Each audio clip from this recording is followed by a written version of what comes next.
There's a hidden rule that decides which jobs AI wipes out and which ones it literally cannot touch. And almost nobody's telling you what it is. Everybody's got a list. These 10 jobs are safe. Great. A list is useless because in 2 years, the list changes. The rule underneath it doesn't.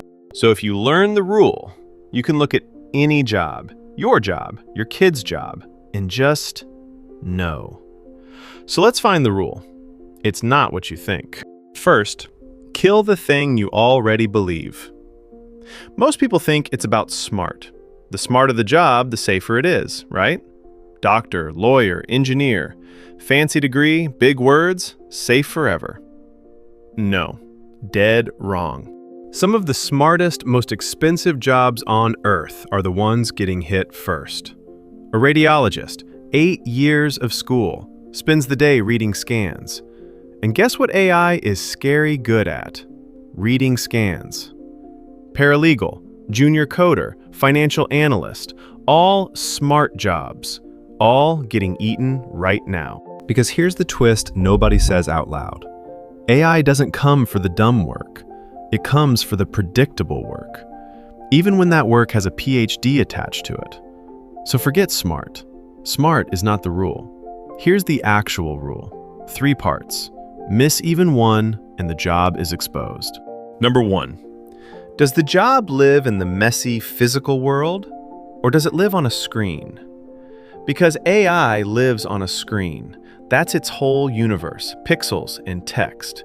Your burst pipe at 11 p.m.? Not on a screen. The wiring behind your wall. The engine that won't start. The body on the operating table. A robot that can do all of that, reliably, cheaply, in a million different broken houses, is decades away. Not years, decades. So, the plumber, the electrician, the nurse, the mechanic, they're not safe because they're low skill. They're safe because their office is reality. And reality is really, really hard to automate. That's trait 1, hands in the real world. Number 2, and this one's sneaky. Are you the person who's on the hook when it goes wrong? Think about it. When the diagnosis is wrong, somebody gets sued. When the building burns down, somebody's name is on the inspection. Nobody sues an algorithm. You can't put a chatbot on the witness stand. So any job where a human has to carry the responsibility, where trust and blame have to land on a real person, that job has a human-shaped hole in it that AI just can't fill. The nurse at 3 a.m., the person who signs off, the one you actually trust with your kid, your money, your life. AI can do the work around them, but it can't be them. Somebody has to be accountable. That's trait 2. Number 3. Is every day the same, or is every day a little bit of chaos? Because routine is where AI wins. Same input, same output, 1,000 times a day, that's a machine's dream.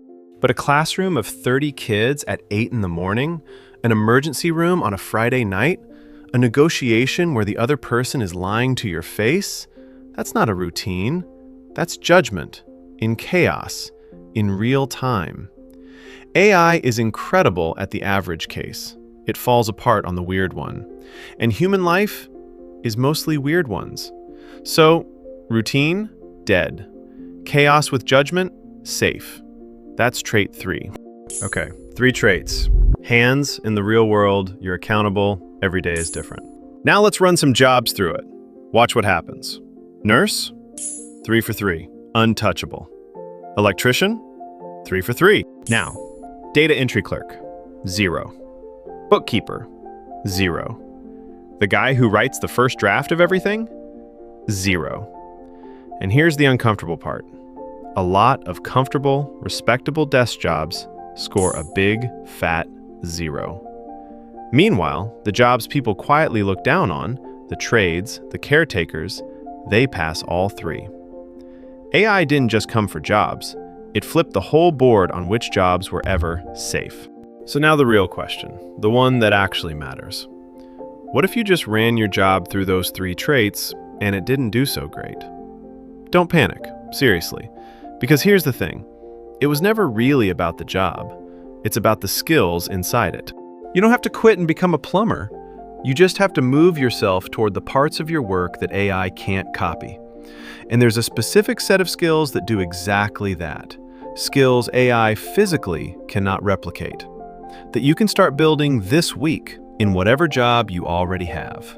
That's not a someday thing. That's the difference between being the person who uses AI and the person who gets replaced by it.